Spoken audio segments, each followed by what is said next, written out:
Bismillahirrahmanirrahim. Assalamualaikum warahmatullahi wabarakatuh. Nama saya Imam Syahid Hasan Albana dari Offering B12 mata kuliah belajar dan pembelajaran. Di sini saya akan mempresentasikan mengenai materi eh, model-model pembelajaran inovatif. Untuk pembahasan kali ini itu meliputi yang pertama ada pengertian dari model pembelajaran inovatif ini sendiri. Kemudian untuk model-modelnya, yang pertama ada model inovatif Jigsaw, lalu ada model inovatif Group to Group Exchange, ada model inovatif Decision Making, dan juga ada model inovatif Debate. Ya. Mungkin langsung saja. Untuk pengertian dari pembelajaran model pembelajaran inovatif ini merupakan suatu proses pembelajaran yang dirancang sedemikian rupa sehingga berbeda dengan pembelajaran pada umumnya yang dilakukan oleh seorang guru. Pembelajaran ini tuh membuat peserta didiknya itu lebih aktif gitu loh daripada sebelumnya. Jadi di sini peran guru itu nggak terlalu besar banget. Kemudian pengetahuan yang diperoleh oleh siswa di sini juga cenderung terpisah dari permasalahan kehidupan sehari-hari yang dialami, dan pembelajaran inovatif ini lebih mengarah pada pembelajaran yang berpusat kepada siswa.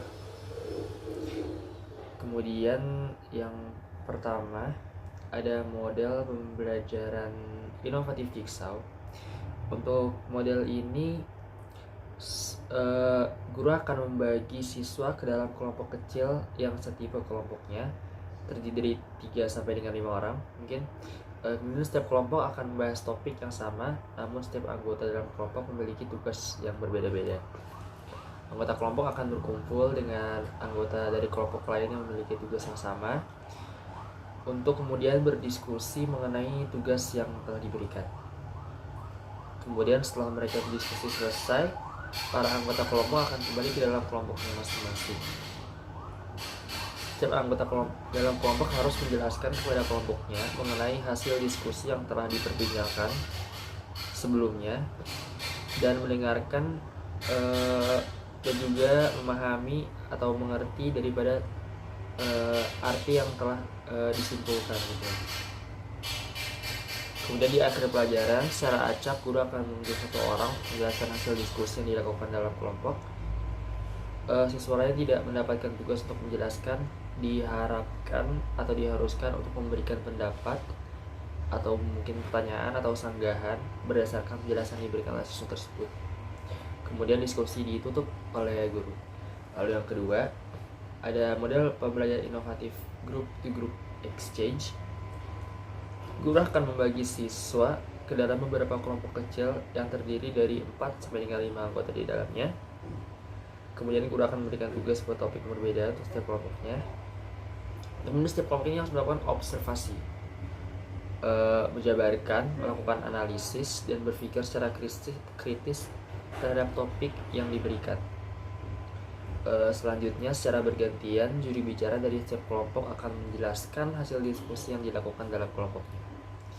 Setelah penjelasan selesai diberikan, kelompok lain akan memberikan pertanyaan dari setiap kelompok-kelompok tersebut. Wajib memberikan jawaban untuk setiap pertanyaan yang diberikan oleh kelompok lain kepada kelompoknya. Kemudian di akhir pembelajaran, guru akan boleh menerangkan kembali topik yang disampaikan oleh setiap kelompok dan menarik kesimpulan dari hal tersebut. Kemudian yang ketiga ada model pembelajaran inovatif Decision Making. Model pembelajaran Decision Making akan melatih para siswa berpikir itu secara lebih kreatif lagi, lebih kritis dan juga lebih logis lagi, untuk mencari penyebab atau jalan keluar dari setiap akar permasalahan yang dihadapinya.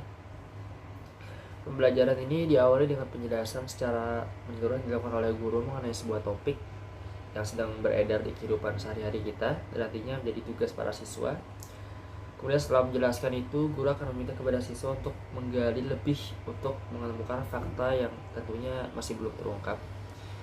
Untuk dapat menemukan fakta serta jalan keluar dari sebuah permasalahan yang diangkat, maka para siswa harus membuat jawaban sementara atau hipotesa. Eh, Hipotesa dibuat, kemudian diuji kebenarannya dengan cara melakukan observasi untuk mencari informasi sebanyak mungkin. Kemudian kesimpulan dibuat untuk membuktikan apakah hipotesa atau jawaban sementara ini kemudian dibuat agar dapat menjadi jalan keluar dan dapat dilakukan untuk menyelesaikan sebuah masalah. Kemudian yang terakhir ini, yang keempat, metode pembelajaran inovatif debate. Di sini guru akan membagi siswa ke dalam dua kelompok besar, yang terdiri dari kelompok pro dan juga satu kelompok kontra. Jadi kayak berdebat gitu loh. Kemudian ditunjukkan pada suatu kasus atau permasalahan.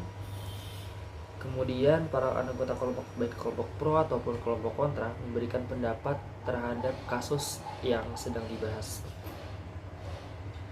Selama debat berlangsung, guru akan menuliskan di papan tulis mengenai hal atau poin-poin penting apa saja yang didapatkan